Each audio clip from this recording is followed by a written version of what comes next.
Mister Suresh గారు, నమస్కారం అండి ఉషా గారు. మిథున రాశి వారికి అక్టోబర్ మాసాంతం మనం చూసుకుంటే ఏ విధంగా ఉండబోతుంది అంటారు? ప్రత్యేకించి ఈ రాశి వాళ్ళు ఏ ఏ విషయాల్లో జాగ్రత్తలు వహించాలి? సో మనం మిథున రాశి కనుక చూసుకుంటే అక్టోబర్ 2020 మాసానికి చూస్తే ఈ అక్టోబర్ మంత్ 2 నుంచి మనకి ఆశ్వేజ మాసం స్టార్ట్ అవుతుంది.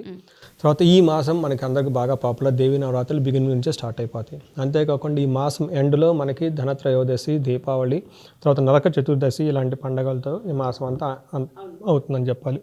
రెండోది వచ్చేప్పటికి మనకి చూసుకుంటే ఈ రాశి వాళ్ళకి ఎన్నో విశేషాలు కలిగి ఉన్న ఈ ఆశ్వేజ మాసంలో మనం అక్టోబర్ మంత్లో మిథున రాశి వారికి ఎలా ఉందో చూద్దాం. ఒక రకంగా చెప్పాలంటే మిథున రాశి వారికి ఈ మాసం అంతా స్పిరిచువల్గా ఆధ్యాత్మికంగా కనుక గడిపితే చాలా బాగుంటుంది సంవత్సరం అని నేను చెప్తాను అనమాట. సో వీళ్ళకి ఫస్ట్ మిథున రాశి వాళ్ళు నక్షత్రాలు కనుక చూసుకుంటే వీళ్ళకి మృగశిర 3-4 పాదాలు, ఆరుద్ర 1-2-3-4 పాదాలు, తర్వాత పునర్వసు 1-2-3 పాదాలు కలిగిన మిథున రాశి అని మనం చెప్పుకోవాలి. పేరు బలంగా కనుక చూసుకుంటే వీళ్ళకి కా, కీ, కు, ఖం, జ్ఞ, చ, కే, కో, హ ఈ అక్షరాలు లేదంటే ఈ సౌండ్తో ఉన్న అక్షరాలు పేరు బలం కలగంతా మిగతా వాళ్ళంతా మనకి మిథున రాశి కింద వస్తారని చెప్పుకోవాలి. మన గ్రహ సంచారం చూస్తే వీళ్ళకి తులారాశిలోకి 17వ తారీఖు సూర్యుడు, 10వ తారీఖు బుధుడు, తర్వాత శుక్రుడు వచ్చేటప్పటికి వృశ్చిక రాశిలోకి, కుజుడు కర్కాటక రాశిలో 20వ తారీఖున సంచారం చేస్తూ ఉన్నారనమాట.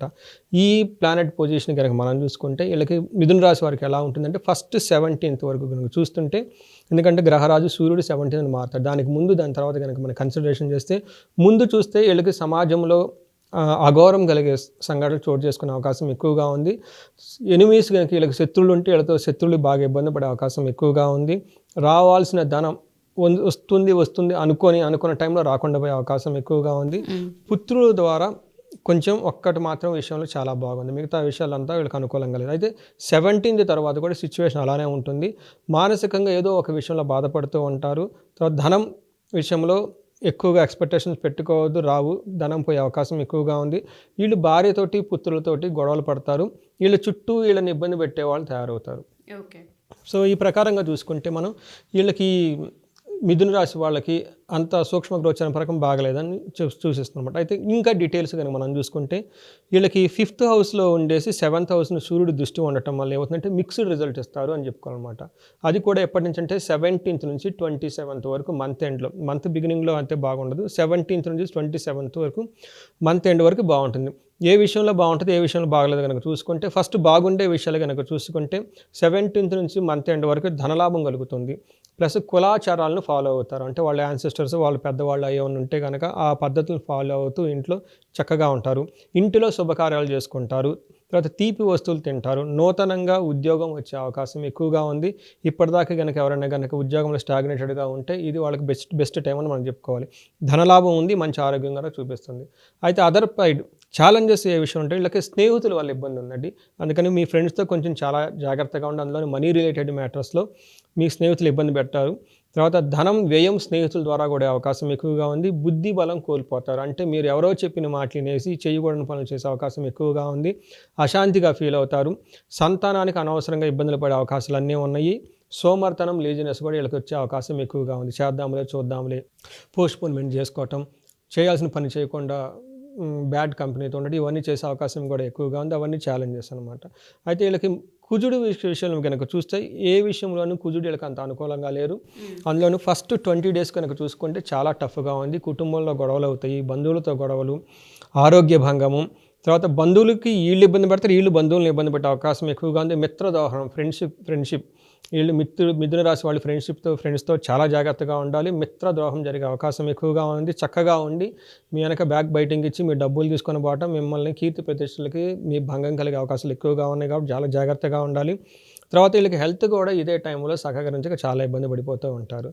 తర్వాత వీళ్ళకి యక్షరాక్షస పీడలు అని ఉంటారు. అది ఏదో తెలియదు కానీ ఒక తెలవని సమస్యతో విపరీతంగా బాధపడటం, ఏడవటం, నైట్ నిద్ర రాకుండా ఉండటం, ఇవన్నీ జరిగే అవకాశం ఎక్కువగా ఉంది. వీళ్ళు అనవసరంగా పోయి అధికారులతో గొడవ పడేసి వీళ్ళు అధికారుల చేత ఏమంటారు తిట్లు తినే అవకాశాలన్నీ కనిపిస్తున్నాయి కాబట్టి చాలా జాగ్రత్తగా ఉండాలి. తర్వాత స్థాన నాశనం, మీరు కొంచెం సమయం ఏమంటారు పేషెన్స్ కనుక లేకుండా ఉంటే మీకు ఈ విల్ గెట్ డీప్ ప్రమోషన్ అయ్యే అవకాశాలు కూడా ఎక్కువగా ఉన్నాయి కాబట్టి చాలా జాగ్రత్తగా ఉండాలి. తర్వాత అప్పులు వాళ్ళ కనుక మీ ఇంటికి వచ్చి పోట్లాడే అవకాశాలు ఎక్కువగా కనిపిస్తున్నాయి. ధన నష్టము, ప్లస్ బ్లడ్ రిలేటెడ్ డిసీజ్ కూడా వీళ్ళకి వచ్చే అవకాశం ఎక్కువగా ఉన్నాయి. ఇవన్నీ మనకు వచ్చేటప్పటికి 20th వరకు అని మనం చెప్పుకోవాలి. అంటే టోటల్గా వీళ్ళకి ఏ ప్రకారంగా కనుక చూసుకున్నా కానీ కుజుడు కానీ వాళ్ళకి అసలు ఏ విషయంలోనూ అనుకూలంగా లేరు కాబట్టి చాలా జాగ్రత్తగా ఉండాలి. ఓకే.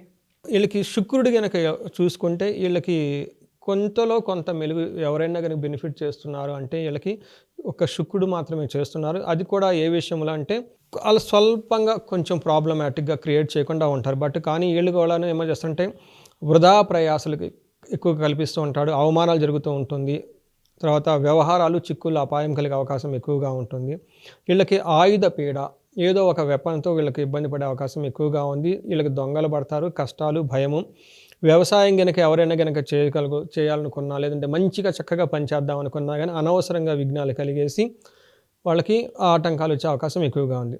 కాకపోతే కొంచెం ఏమంటే ఈ శుక్రుడికి వీళ్ళకి అది అంటారు గుడ్డిలో మెల్లలాగా అన్ని వాటిలాగా ఇబ్బంది పట్టిన వీళ్ళు కొన్ని విషయాల్లో సుఖప్రాప్తి కొంచెం కంఫర్టబుల్గా ఉంచుతాడు. ధనం వస్తుంది కానీ విపరీతంగా ఖర్చు కూడా చేసేస్తాడు. తాత్కాలికం అంటే టెంపరీ బెనిఫిట్స్ కొన్ని చూపించేస్తూ ఉంటారు అనమాట. మనం కనుక వీళ్ళు చూసుకుంటే మిథున రాశి వాళ్ళు ఓవరాల్గా ఈ మంత్ అంతా చాలా జాగ్రత్తగా ఉండవలసిన మాసం అని నేను చెప్తాను. సో బయటికి వెళ్ళి పెద్ద పనులు చేయకుండా, ఖర్చు పెట్టాల్సి వచ్చిన పనులు చేయకుండా వాళ్ళు ఆధ్యాత్మికంగా కనుక ఉంటే అమ్మవారి కృప వల్ల వాళ్ళకున్న ఈ గ్రహ దోషాలన్నీ పోయేసి చక్కగా ముందంతా బాగుంటుంది. మృగశిర నక్షత్రం కనుక చూసుకుంటే వీళ్ళకి 5 విషయాల్లో 3 విషయాలు బాగలేవు, 2 విషయాలు బాగున్నాయి. ఏం బాగలేదంటే కనుక వీళ్ళకి రోగం వచ్చే అవకాశం ఎక్కువగా ఉంది. ఎక్కడ ఎలా తేల్చుకోవాలని టఫ్ అయిన సిచ్యువేషన్లో ఉండేసి ముందుకి వెనక్కి వెళ్ళలేని ఏది పని చేస్తే ఎలా ఉంటుందో అని భయపడుతూ కూర్చునే సిచ్యువేషన్ వచ్చేస్తాయి. గొడవలు కూడా వచ్చేస్తాయి. ఈ 3 విషయాలు బాగలేదు. అయితే 2 విషయాలు చాలా బాగుంది. మంత్ ఎండ్కి వీళ్ళకి ధనం వస్తుంది. ఇన్ని కష్టాలు పడినా చివరికి జయాన్ని అయితే సాధించేస్తారు. నెక్స్ట్ ఆరుద్ర నక్షత్రం వాళ్ళు కనుక చూసుకుంటే వీళ్ళకి కూడా సేమ్ ఇలానే ఉంది. బంధనం ఉంటుంది, కలహం ఉంటుంది, భయము, రోగం కూడా ఉంటుంది. వీళ్ళు ఎందుకో అతిగా భయపడే అవకాశం ఎక్కువగా ఉంది. కానీ వీళ్ళకి కూడాను ధనం వస్తుంది, లాస్ట్లో విజయం వస్తుంది. మనకి పునర్వసు నక్షత్రం వాళ్ళు కనుక చూస్తే వీళ్ళకి ధనం అయితే చాలా ఇబ్బంది పడే అవకాశం ఎక్కువగా ఉంది. బంధించబడతారు, కలహం ఉంటుంది, భయం ఉంటుంది. వీళ్ళకి కొద్దిగా ప్రాబ్లం ఏంటంటే లాస్ట్లో విజయం అయితే సాధించేసుకుంటారు. విజయం వీళ్ళ పక్కన ఉంటుంది. ఈ 3 నక్షత్రాలు మృత్యు నక్షత్రాల ప్రకారం కనుక మనం చూసుకుంటే పునర్వసు నక్షత్రం వాళ్ళు హెల్త్ విషయంలో చాలా కేర్ఫుల్గా ఉండాలి. అలానే ఆరుద్ర నక్షత్రం వాళ్ళు కూడా సూర్యుడు, శని ఉండటం వల్ల వాళ్ళకి స్వాతి నక్షత్రం అండ్ శతభిష నక్షత్రంలో హెల్త్ కాంప్లికేషన్స్ ఉండే అవకాశం ఎక్కువగా ఉంది. మృగశిర వాళ్ళకు కూడాను బ్లడ్లో తేడా వచ్చేసి ఏమంటారు వైరల్ ఫీవర్స్ అవన్నీ వచ్చే అవకాశం ఎక్కువగా ఉంది. సో ఏ ప్రకారంగా కనుక చూసుకున్నా ఈసారి మిథున రాశి వాళ్ళు ఈ 3 నక్షత్రం వాళ్ళు చాలా జాగ్రత్తగా ఉండాల్సిన అవసరం అయితే ఎంత ఉందండి. ఓకే. సో ఓవరాల్గా మిథున రాశి వారికి కొంచెం ఈ మంత్ అనుకూలంగా లేదనే చెప్పొచ్చు. అండ్ చాలామంది అడుగుతూ ఉంటుంటారు సురేష్ గారు మనల్ని, జాతకరీత్యా మనం చెప్పినప్పటికీ కూడా కొన్నిసార్లు రియాలిటీలు వాళ్ళకి మ్యాచ్ అవ్వట్లేదు అని, అండ్ అనుకున్న ఫలితాలు రావట్లేదు అని, ఆర్థిక సమస్యలు చాలా ఎక్కువగా ఉన్నాయని చెప్తుంటుంటారు. సో ఒకసారి జాతకరీత్యా వాళ్ళు మిమ్మల్ని కలవాలి అనుకున్నా లేదా హోమాలు చేయించుకోవాలి అనుకున్నా మనం చేసే అవకాశం అండ్ జాతకం చూసే అవకాశం ఉంటుంది అంటారు. ధర్మార్థ కామమోక్షాలు సాధించడం అనేది మనుషుని యొక్క ఫస్ట్ కర్తవ్యం అని మనకి వేదాల్లో చెప్పారండి. అవి అంత ఈజీ కాదు. మన జాబ్ చేయడం అంత ఈజీ కాదు, ధనం సంపాదించడం అంత ఈజీ కాదు, సమాజానికి మంచి కోసం సేవ చేస్తున్నా అంత ఈజీ కాదండి. ఇలాగా అపర్షన్ ఉంటుందన్నమాట. దానిని తట్టుకొని నిలబడగలగాలి. అయితే ఈ జ్యోతిష శాస్త్రంలో మనకి చక్కగా అవకాశం చూపిస్తుంది. ఎందుకు ఈ మనిషి ధనం సంపాదించలేకపోతున్నాడు, ఎందుకు ఈ మనిషి విజయం సాధించలేకపోతున్నాడు, ఎందుకు ఈ మనిషి గొప్ప కీర్తి ప్రతిష్టలు సంపాదించలేకపోతున్నాడు, అలా లేనప్పుడు దానికి ఏం చేస్తే వస్తాయి అని చెప్పేసి మనకి మహర్షులు యజ్ఞాల రూపంలో, హోమాల రూపంలో, యాగాల రూపంలో, ధ్యానము, రత్నం ఇవన్నీ సజెస్ట్ చేశారండి. అవన్నీ అందరూ వాడతారు. దేవతలు కూడా పెట్టుకుంటారు, దగలు పెట్టుకుంటారు, దానం పెట్టుకుంటారు, అన్నీ పెట్టుకుంటారండి. అలానే వాళ్ళకి ఒక లైఫ్ స్టైల్ అని మన జాతకం ప్రకారంగా మన లైఫ్ స్టైల్ ఉండాలి. సో మొన్న ఎవరో క్లయింట్ వచ్చాడు, అన్ని రాజయోగాలు ఉన్నాయి అని అందరు చెప్తున్నారండి, కానీ నాకేమీ రావట్లేదండి లైఫ్లో అంటే. వస్తుందంటే ఆయన లైఫ్ స్టైల్ కరెక్ట్గా ఉండాలి, ఆయన మైండ్ సెట్ కరెక్ట్గా ఉండాలి. అది కూడా గ్రహం కాదు ఏంటంటే కర్మకి చాలా ఇంపాక్ట్ ఎక్కువ ఉంటుందన్నమాట. మనం చేసే లైఫ్, మనం ఉన్న ఫ్రెండ్స్ ఇదంతా. సో మనం కనుక చూసుకుంటే ఎవరైనా ఇలా స్టాగ్నేటెడ్గా అయిపోయి లైఫ్లో కనుక ఉంటే, ఏదైనా విషయంలో కనుక మనకి కనెక్ట్ అయితే, మనకి కనకదారని ఒక హోమం తర్వాత కానీ తర్వాత వాళ్ళకి అప్రాపరేట్గా ఏదైతే బాగుంటుందో మనం చూసి వాళ్ళకి 3 to 6 monthsలో వాళ్ళకి కావాల్సిన సమస్య నుంచి బయటకు పడేసే ఛాన్సెస్ అన్నీ ఉన్నాయండి మనకి. ఓకే. అవి మనం చెప్పేది కాదండి, మన మహర్షులు ఆల్రెడీ ఇచ్చేసారు అందులో. అయితే అవి వాళ్ళకి ఆథెంటిక్గా చేయగలిగే వాళ్ళు కావాలి. సో మన దగ్గర వాళ్ళంతా ఉంది, ఆ సిస్టమ్ అంతా ఉంది కాబట్టి వాళ్ళు చక్కగా చేసి మనకి చేస్తాము.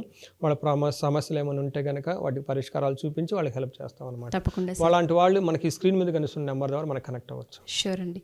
సో ఎవరైనా సరే ఆర్థిక ఇబ్బందులు ఉండి వెసులుబాటు లేక చాలామంది ఉక్కిరిబిక్కిరైపోతూ ఉంటుంటారు. వాళ్ళందరికీ కూడా కనకదార హోమం ఎవ్రీ మంత్ సురేష్ గారు ఆధ్వర్యంలో నిర్వహిస్తూనే ఉంటారు.